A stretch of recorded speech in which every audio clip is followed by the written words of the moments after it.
Hello student. तो आज हम लोग same as last lecture organic chemistry का एक बहुत ही इम्पॉर्टेंट टॉपिक डिस्कस करने वाले हैं। 11th एंड 12th में, स्पेशली 11th में हाइड्रोकार्बन में ये टॉपिक डिटेल में रहता है, लेकिन जब हम 12th का ऑर्गेनिक केमिस्ट्री देखते हैं तो वहाँ पे भी हमें इस रिएक्शन का यूज़ एल्डिहाइड चैप्टर में यूज़ होता है। ठीक है, सो आज हम लोग ओजोनोलिसिस इस रिएक्शन के बारे में पढ़ने वाले हैं। ओजोनोलिसिस ये जो रिएक्शन है, ये ऑर्गेनिक केमिस्ट्री का one of the most important reaction है। ओजोनोलिसिस में बेसिकली हम क्या पढ़ते हैं? ओजोनोलिसिस देखिए, नाम से ही आपको पता चल रहा होगा। लाइसिस या लिसिस मतलब क्या होता है? Lysis stands for breakdown. Lysis का मतलब होता है ब्रेकडाउन और ओजोनो का मतलब होता है ओजोन।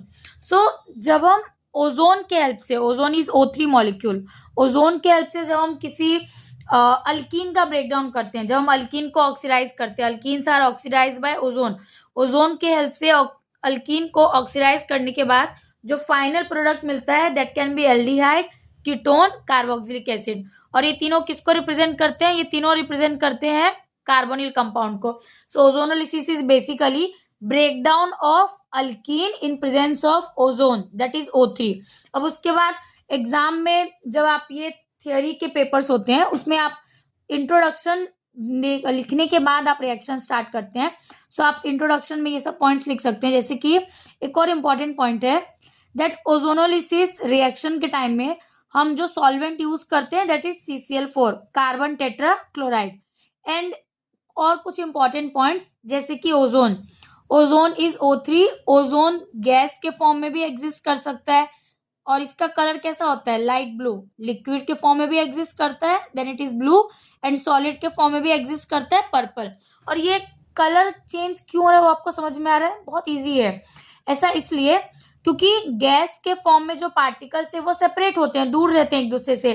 तो अगर पार्टिकल्स एक दूसरे से अगर ज्यादा डिस्टेंस पे है तो उनका कलर लाइट होगा, पर जैसे जैसे वो पास आने लगेंगे उनका कलर डेंस होने लगेगा और ये लाइट ब्लू से फाइनली ब्लू होगा और जब ये सॉलिड में कन्वर्ट होता है तो पर्पल हो जाता है। ठीक है, सो अब फाइनली हम लोग ओजोनोलिसिस का एक जनरल रिएक्शन देखते हैं, जहाँ पे जनरल रिएक्शन में मैंने क्लियरली लिखा है दैट हमारे पास अल्कीन है।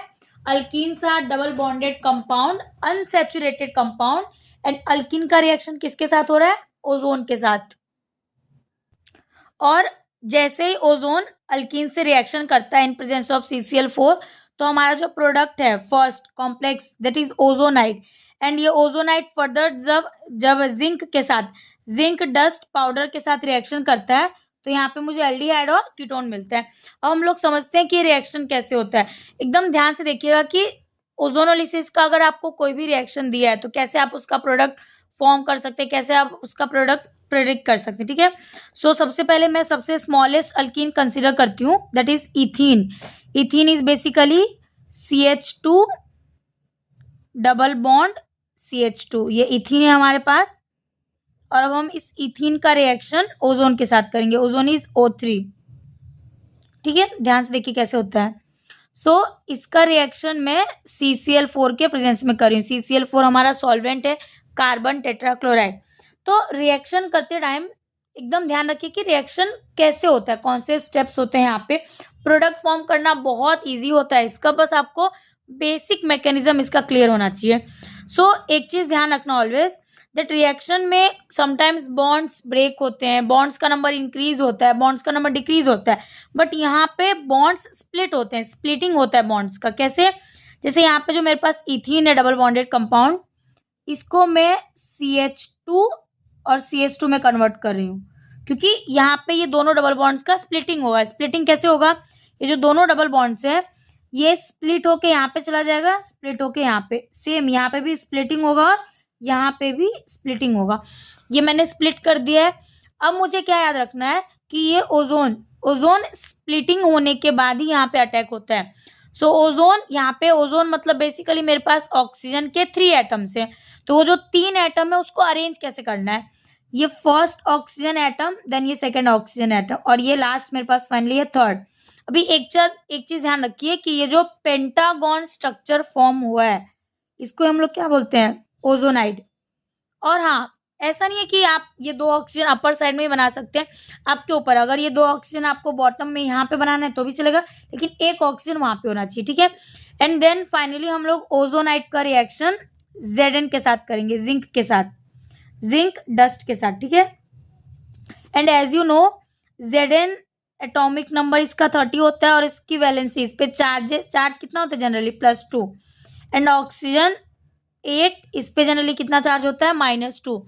तो क्योंकि Zn के पास +2 चार्ज है, ऑक्सीजन के पास -2 चार्ज है, इसलिए जो Zn है ये ओजोनाइट के इस लास्ट यहाँ पे जो ऑक्सीजन दिख रहा है इसको एब्स्ट्रैक्ट करता है, अपनी तरफ अट्रैक्ट करता है, जिसकी वजह से मुझे एक बाय प्रोडक्ट मिलता है जिंक ऑक्साइड। ये जो Zn है ये इस ऑक्सीजन को अपनी तरफ अट्रैक्ट करेगा, ये ऑक्सीजन इसके साथ रिमूव हो जाता है। अब फाइनली मैं क्या करूंगी, मुझे एक बाय प्रोडक्ट समझ में आ गया ZnO, और यहाँ पे जो भी आपका कॉम्प्लेक्स है, जो भी पेंटागन का स्ट्रक्चर है, उसको हम सेंट्रल पार्ट से डिवाइड करते हैं, यहाँ से स्प्लिटिंग करते हैं, यहाँ से हम क्या करते हैं, सेंटर से स्प्लिटिंग करते हैं। कुछ प्रॉब्लम नहीं है, इसको सेंटर से ब्रेक कीजिए, कोई प्रॉब्लम नहीं है। जैसे मैंने सेंटर से ब्रेक किया तो मुझे यहाँ पे क्लियरली दिख रहा है दैट यहाँ पे मुझे एक साइड में मिला है CH2O और अनदर साइड में भी क्या मिला है, CH2O, एंड दूसरा भी मुझे ये मिला है। सो आइदर आप ये 2 बार लिखो या डायरेक्ट मैं लिख सकती हूँ, और ये जिंक ऑक्साइड। अब ध्यान देना इसमें होगा क्या, ये जो CH2O है इसे मैं HCHO ऐसे भी तो लिख सकती हूँ ना, सेम है। और ये क्योंकि 2 मोल्स है so I will directly write 2 moles, और यहाँ पे मेरा बाय प्रोडक्ट है जिंक ऑक्साइड। और ये जो HCHO है ये आपका क्या है, ये है आपका फॉर्मल्डिहाइड, स्मॉलेस्ट एल्डिहाइड, ठीक है, फॉर्मल्डिहाइड। एंड फॉर्मल्डिहाइड इसका आयुपेक नेम क्या है, इसका आयुपेक नेम है मीथेनल। सो इस तरीके से हम ओजोनोलिसिस का रिएक्शन करते हैं, ठीक है। ये स्मॉलेस्ट अल्किन के लिए, अगर मैंने किसी और अल्किन के साथ ये रिएक्शन किया तो भी मुझे ये मिलेगा। सो इसीलिए हम लोग एक और एग्जांपल ट्राई करते हैं, देखते हैं कि ये रिएक्शन किस तरह से होता है एक और एग्जांपल के साथ।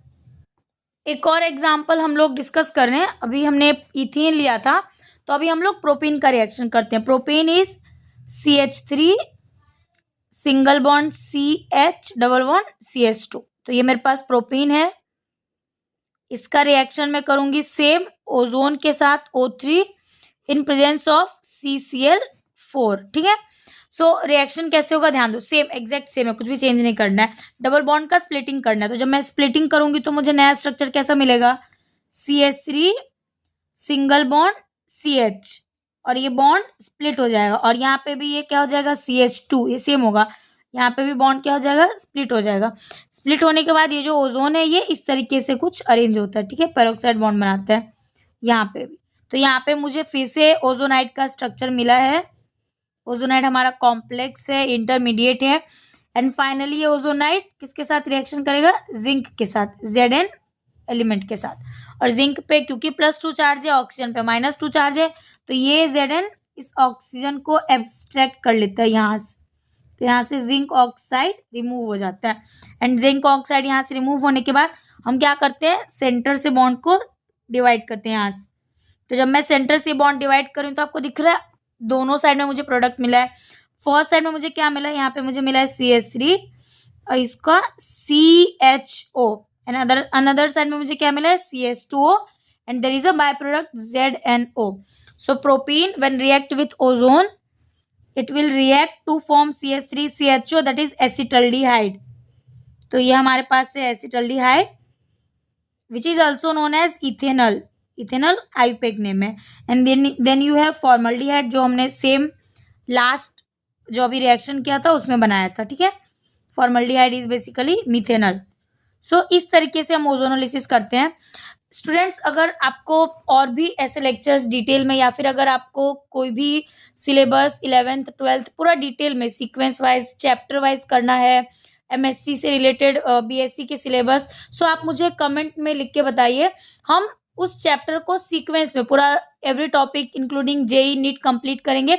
अभी मैं जस्ट कुछ इंपॉर्टेंट टॉपिक्स है जो हम ऑर्गेनिक केमिस्ट्री में या फिर इनऑर्गेनिक में या फिजिकल में जो बहुत इंपॉर्टेंट है, कॉमन रिएक्शंस, वो सब कर रहे हैं। बट अगर आपको सीक्वेंस में पूरा सीरीज में लेक्चर चाहिए तो भी आप मुझे कमेंट कर सकते हैं, मैं आपके मैसेज कमेंट्स पढ़ूंगी, एंड देन उसके हिसाब से हम लोग फिर पूरा सिलेबस कंप्लीट करेंगे, ठीक है। Thank you so much. Please like करें एंड सब्सक्राइब करें।